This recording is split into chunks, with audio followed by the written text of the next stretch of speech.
Hello students. तो constraint motion की series में हमारे पास में एक नया क्वेश्चन इस वीडियो में अवेलेबल है। तो चलिए हम क्वेश्चन को समझ लेते हैं। क्वेश्चन में हमें दिया हुआ है कि हमारे पास में एक ब्लॉक ए है, बी है, सी है, जो कि पुली P1, P2 और P3 की हेल्प से इस तरह से कनेक्टेड है। इसके अंदर हमें ब्लॉक ए की वेलोसिटी दी हुई है 10 मीटर पर सेकंड, ब्लॉक बी की है 2 मीटर पर सेकंड और पुली P2 की वेलोसिटी दे रखी है in the upward direction 10 metre पर सेकंड। ये हमको डेटा यहाँ पे गिवन है। तो हमें बताना है कि find the velocities of P1, P3 and C, यानी कि पुली P1 की वेलोसिटी क्या होगी, पुली P3 की क्या होगी और ब्लॉक सी की वेलोसिटी क्या होगी, ये हमको बताना है। ठीक है, तो एक बार आप वीडियो को पॉज करके खुद से क्वेश्चन को ट्राई कीजिए, फिर उसके बाद में आप मेरे सॉल्यूशन को देखिए। तो चलिए हम इसको सॉल्व करते हैं। सबसे पहले तो हम इनकी वेलोसिटीज मान लेते हैं। लेट्स से P1 की वेलोसिटी जो है वो V1 है in the upward direction, P3 की जो है वो V3 है इन द अपवर्ड डायरेक्शन और ब्लॉक सी की जो वेलोसिटी है वो अपवर्ड डायरेक्शन में VC है। ये तीनों हमने वेलोसिटीज मान ली। ठीक है, अब हमें पता है कि इस तरह के क्वेश्चंस को कंस्ट्रेंट रिलेशन से सॉल्व किया जाता है, और क्योंकि यहाँ पे हमें वेलोसिटी में रिलेशन निकालना है, तो जो हम कंस्ट्रेंट रिलेशन यूज करेंगे वो रहेगा summation of T dot V is equal to zero. ठीक है, ये रिलेशन हमें यहाँ पे यूज करना होगा। इस क्वेश्चन की यूनिक बात यह है कि यहाँ पे हमें पुली की भी वेलोसिटी निकालना है। अक्सर जो हमने पुराने जो वीडियोस देखे, पुराने वीडियोस में, उसके अंदर हमें केवल ब्लॉक्स की वेलोसिटीज निकालनी होती थी। वहाँ पे पुली की वेलोसिटी नहीं पूछी गई थी आपसे, लेकिन यहाँ पे आपसे पुली की वेलोसिटी भी पूछ ली गई है।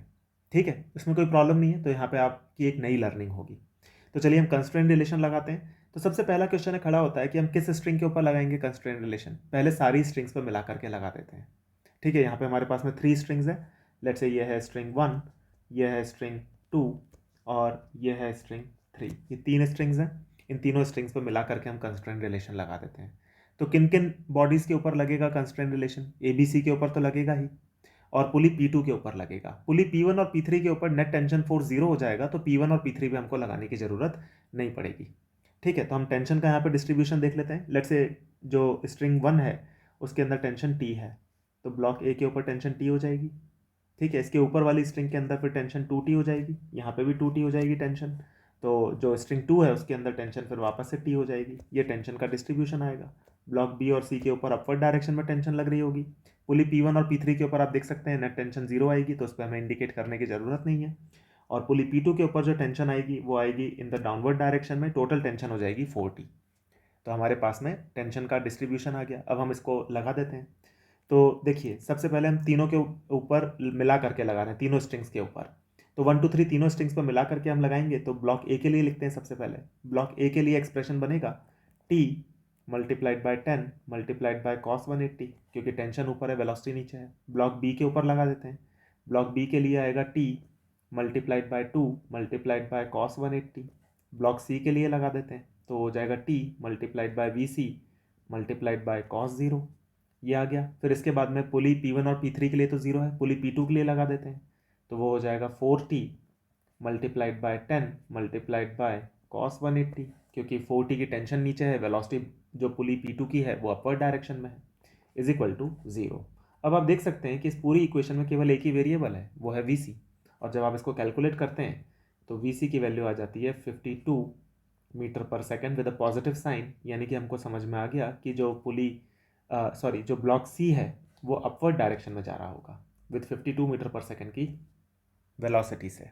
तो ये हमारे पास में एक आंसर आ गया। अब हमें निकालना है P1 और P3 की क्या वेलोसिटी होगी। तो इसके लिए हमें कंस्ट्रेंट रिलेशन लगाना पड़ेगा स्ट्रिंग 1 और स्ट्रिंग 2 के ऊपर रेस्पेक्टिवली।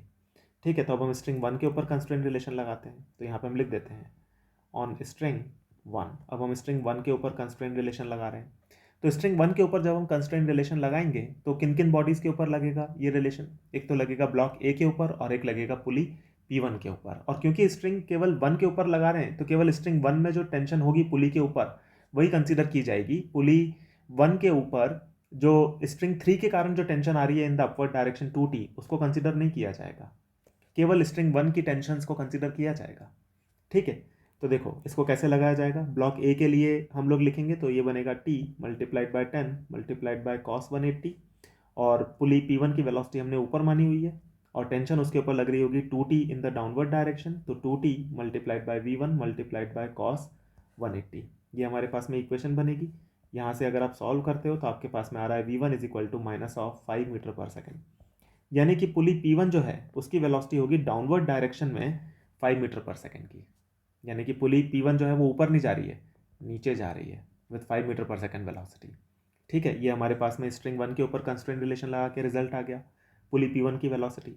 फिर पुली P3 के लिए अब हम क्या करते हैं कि स्ट्रिंग 2 के ऊपर कंस्ट्रेंट रिलेशन लगा देते हैं। तो ऑन स्ट्रिंग 2 अगर हम कंस्ट्रेंट रिलेशन लगाएंगे तो किन किन बॉडीज़ के ऊपर लगेगा ये रिलेशन? एक तो लगेगा पुली P3 के ऊपर, एक लगेगा ब्लॉक बी के ऊपर और एक लगेगा ब्लॉक सी के ऊपर। इन तीनों के ऊपर लगेगा ये कंस्ट्रेंट रिलेशन।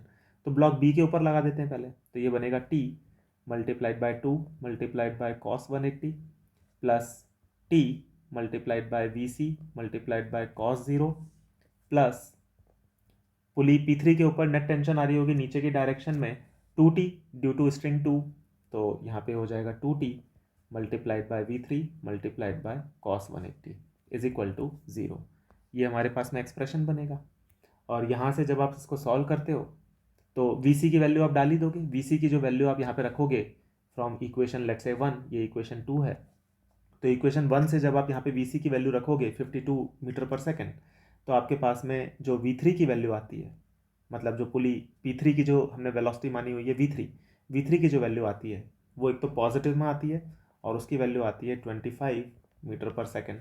पॉजिटिव आ रही है यानी कि हमने जो डायरेक्शन माना था इसका वही डायरेक्शन करेक्ट है, यानी कि जो वेलोसिटी होगी पुली P3 की वो होगी इन द अपवर्ड डायरेक्शन।